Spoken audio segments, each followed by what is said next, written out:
Diyor ki namaz ne hikmete binaen 5 vakit olmuştur.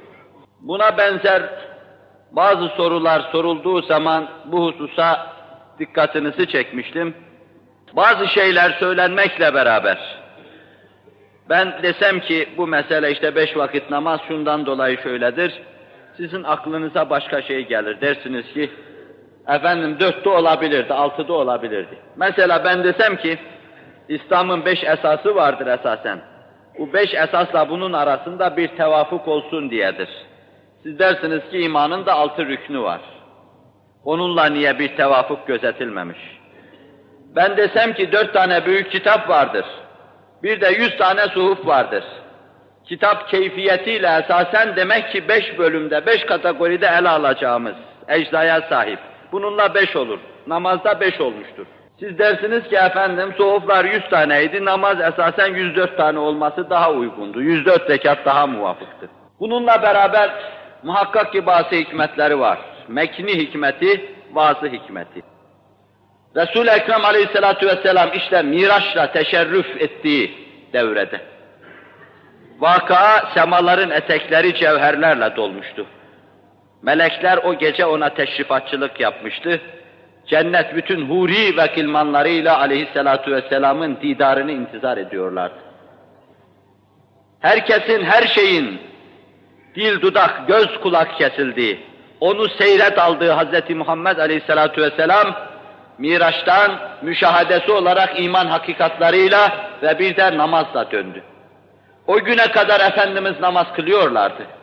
Ama Hz. İbrahim'den geriye kalan Hanif diniyle amel ediyordu.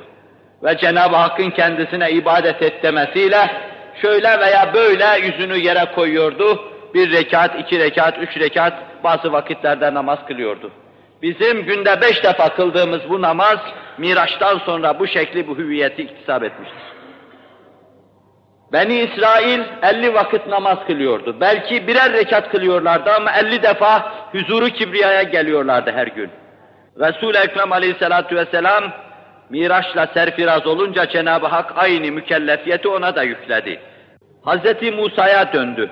Allah Resulü sallallahu aleyhi ve sellem misali levhalarda orada gördü bütün peygamberleri. Bir yönüyle Enbiya-i İzam vefat etmiştir. Fakat bir yönüyle misali vücutlarıyla haydır onlar. Hz. Musa kainatın fahrına sordu, kim bilir kaç defa bunu mevizecilerden dinlediniz. Cenab-ı Hak nasıl bir vazifeyle tavsif etti dedi. Efendimiz de sallallahu aleyhi ve sellem 50 vakit buyurdu. Ya Muhammed sallallahu aleyhi ve sellem, benim ümmetim de onunla memur kılınmıştı. Fakat ben İsrail oğullarıyla başa çıkamadım. Nazının geçtiği bu devrede, bu dönemde git Rabbinin indirmesini iste ondan. Allah Resulü sallallahu aleyhi ve sellem gitti, bir miktar indirildi. Gitti, bir miktar indirildi. Her defasında Hazreti Musa indirilmesini istiyordu. En nihayet 5 kalınca ya Muhammed dedi, biraz daha indirsin git Rabbine. Utanıyorum dedi artık huzur-u kibriyaya çıkmaya. Bu meseleyi götürüp ona arz etmeye hicap ediyorum buyurdu. Allah Resulü 5 vakit namazı kabullendi orada. Bu 5 vakit namaz esasen adet itibariyle 50 vakta tekabül etmiyor. Fakat 5 vakit namaz sıdkıyla eda edildiğinde Süleyman Çelebi'nin ifade ettiği gibi 50 vaktin ecrini Allah vereceğini vaat ediyor. Allah'ın lahuti bir prensibi var, kanunu var. Sevapları en azından biri 10 yapıyor. İsrailoğullarının 50 vakitte elde edecekleri sevabı, ümmeti Muhammed aleyhissalatu vesselam, Hammadun olan, makami Mahmud'un peygamberi sallallahu aleyhi ve sellemin ümmetine 5 kıldırıyor, her birini bunların 10 sayıyor, 5'i 10'la darp ediyoruz, İsrailoğullarının veya Yahudilerin 50 vakit namazına tekabül ediyor. İşte bir böyle esas 50'nin dergâh-ı nezdi üluhiyette, ehadiyette 50'nin bir kıymetin olduğu meselesini görüyoruz. Cennetin kapısını açan bir sır, Esma-i İlahiye hazinelerini açan bir sır, böyle bir sır.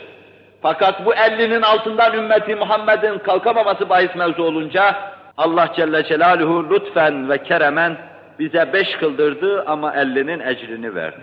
2. Bu mevzuda mekni, kapalı bir sır.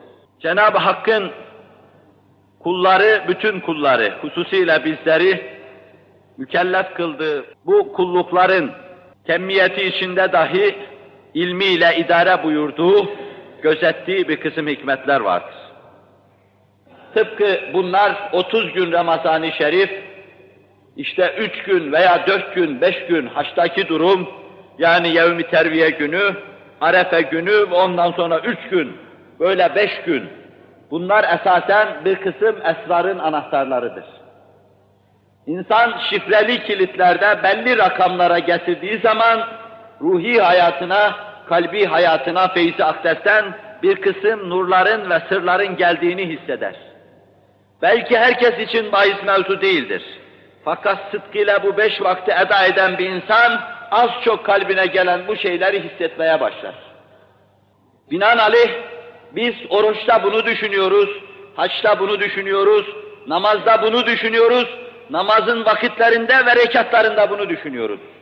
Hatta 17 rekat farz, vacibiyle 20 rekat, sünnetleriyle 40 rekat namaz, bu da bir sırrın anahtarıdır.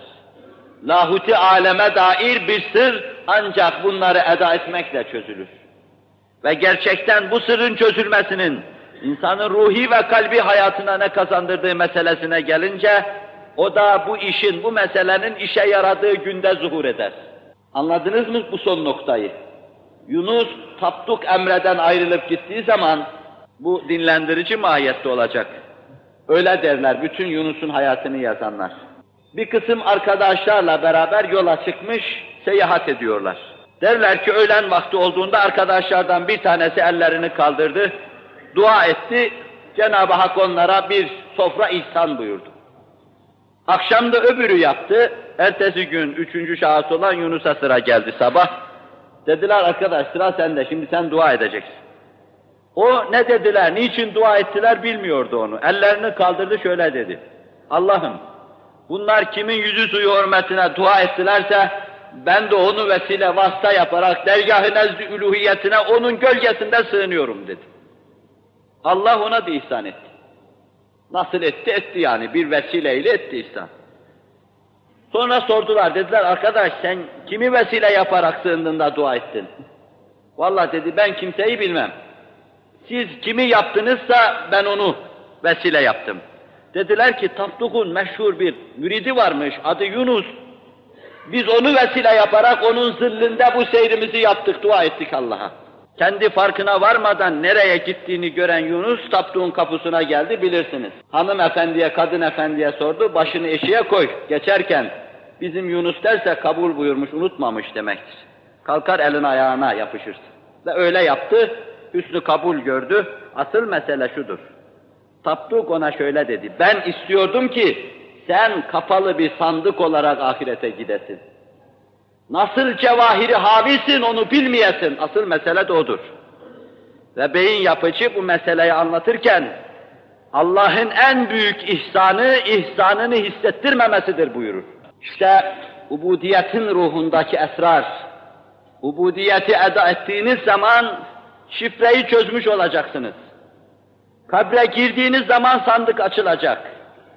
İçindeki muhteva mahkeme-i kübrada huzurunuza dökülecek, sizin için en lüzumlu olduğu yerde elinizden tutacak.